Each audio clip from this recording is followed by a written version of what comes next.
Hey, here we are, and we are ready to dive into another Twitter Files. This is the Twitter Files Part 6. Before I get started, if you can do me a favor, please like and subscribe because this kind of information really gets hidden on other social media platforms other than Twitter. All right, this one was released by Matt Taibbi. I'll list his name in the comments, and here we go. The Twitter Files Part 6. Twitter, the FBI Subsidiary. The Twitter Files are revealing more every day about how the government collects, analyzes, and flags your social media content. Twitter's contact with the FBI was constant and pervasive, as if it were a subsidiary. Between January 2020 and November 2022, there were over 150 emails between the FBI and former Twitter Trust and Safety Chief, Yoel Roth.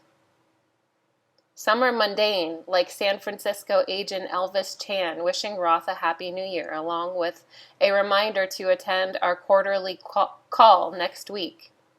Others are requests for information into Twitter's users related to active investigations. But a surprisingly high number are requests by the FBI for Twitter to take action on election misinformation, even involving joke tweets from lower follower accounts. The FBI's social media-focused task force, known as FTIF, created in the wake of the 2016 election, swelled to 80 agents, and corresponded with Twitter to identify alleged foreign influence and election tampering of all kinds. Federal intelligence and law enforcement reach into Twitter included the Department of Homeland Security, which partnered with security contractors and think tanks to pressure Twitter to moderate content. It's no secret the government analyzes bulk data for all sorts of purposes, everything from tracking terror suspects to making economic forecasts. The Twitter Files show something new. Agencies like the FBI and DHS regularly sending social media content to Twitter through multiple entry points, pre-flagged for moderation. What stands out is the sheer quantity of reports from the government. Some are aggregated from public hotlines. An unanswered question. Do agencies like the FBI and DHS do in-house flagging work themselves or farm it out? You have to prove to me that inside the fucking government you can do any kind of massive data or AI search, says one former intelligence officer. Hello, Twitter contacts. The master canine quality of the FBI's relationship to Twitter comes through in this November 2022 email in which FBI San Francisco is notifying you it wants action on 4 accounts. Twitter personnel in that case went on to look for reasons to suspend all 4 accounts, including Froma, whose tweets are almost all jokes, see sample below, including his civic misinformation of November 8th. Just to show the FBI can be hyper-intrusive in both directions, they also asked Twitter to review a blue-leaning account for a different joke.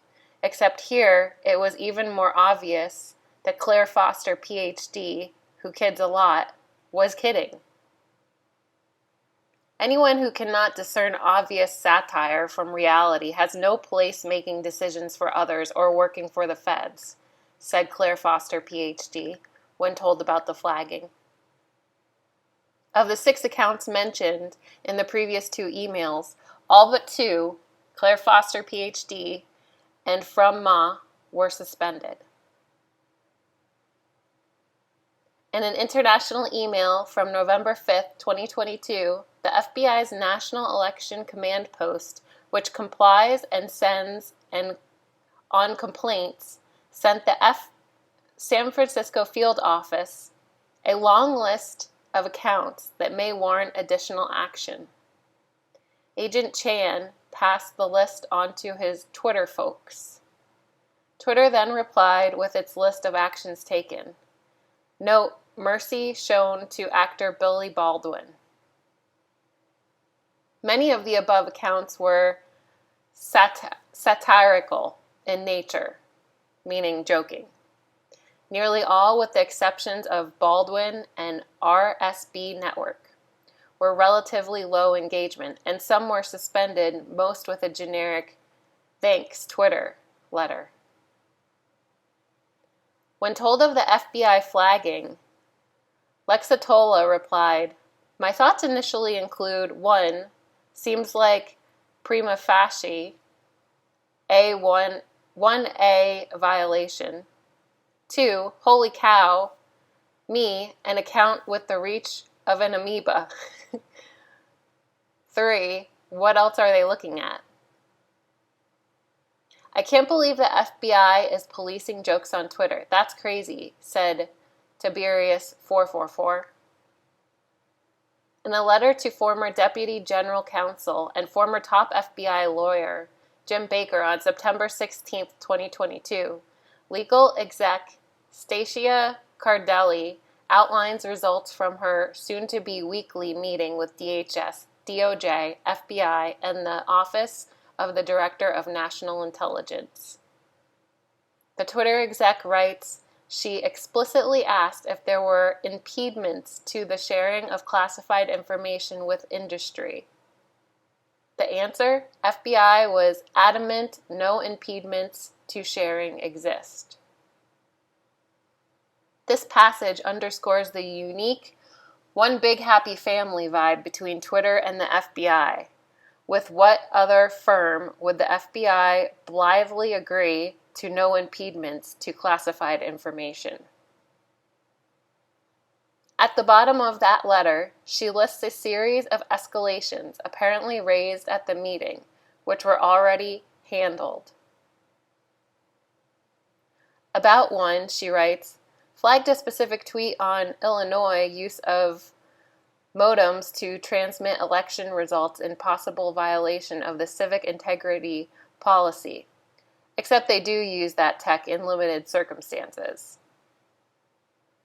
Another internal letter from January 2021 shows Twitter execs processing an FBI list of possible violative content tweets. Here, too, most tweets contained the same. Get out there and vote Wednesday. Trope and had low engagement. This is what the FBI spends its time on. In this March 2021 email, an FBI liaison thanks a senior Twitter exec for the chance to speak to you and the team, then delivers a packet of quote-unquote products. The executive circulates the products, which are really DHS bulletins stressing the need for greater collaboration between law enforcement and private sector partners. The ubiquity of the 2016 Russian interference story, as stated, pretext for building out the censorship machine, can't be overstated. It's analogous to how 9/11 inspired the expansion of the security state. While the DHS, in its quote-unquote products, pans permissive social media for offering operational advantages to Russians, it also explains that the domestic violent extremist threat requires addressing information gaps. FBI, in one case, sent over so many possible violative content reports, Twitter personnel congratulated each other in Slack for the monumental undertaking of reviewing them. There were multiple points of entry into Twitter for government-flagged reports. This letter from Agent Chan to Roth references Teleporter, a platform through which Twitter could receive reports from the FBI. Reports also came from different agencies. Here, an employee recommends bouncing content based on evidence from DHS, etc. State governments also flagged content. Twitter, for instance, received reports via the Partner Support Portal, an outlet created by the Center for Internet Security, a partner organization to the DHS. Why was no action taken? Below, Twitter execs, receiving an alert from California officials by way of our Partner Support Portal, debate whether to act on a Trump tweet.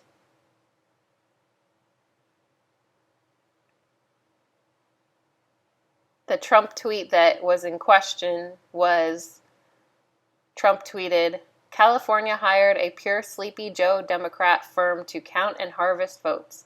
No way Republicans get a fair shake. Lawyers get started. GOP leader, California is in big trouble. Vote Trump and watch the greatest comeback of them all. Also, New York and Illinois. Go for it. Here a video was reported by the Election Integrity Project, EIP, at Stanford, apparently on the strength of information from the Center for Internet Security, CIS. If that's confusing, it's because the CIS is a DHS contractor, describes itself as partners with the Cyber and Internet Security Agency, CISA, at the DHS. The EIP is one of a series of government-affiliated think tanks that mass review content, a list that also includes the Atlantic Council's Digital Forensics Research Laboratory and the University of Washington Center for Informed Policy. The takeaway, what most people think of as a deep state, is really a tangled collaboration of state agencies, private contractors, and sometimes state-funded NGOs. The lines become so blurred as to be meaningless. Twitter Files researchers are moving into a variety of new areas now. Watch Barry Weiss, Schellenberger MD, and this space for more soon. Okay, and that is it for the Twitter Files release number 6. What did you guys think of that? Anything in particular that you took out of it? I thought they were going to be getting into the COVID stuff with Fauci, but maybe they're saving that for our Christmas present. Yeah, anyways, I just want to thank you guys for liking, subscribing, following along on this journey of all these Twitter file reveals. I appreciate your support, and I will see you next time for the Twitter Files number 7. Thanks. Bye-bye.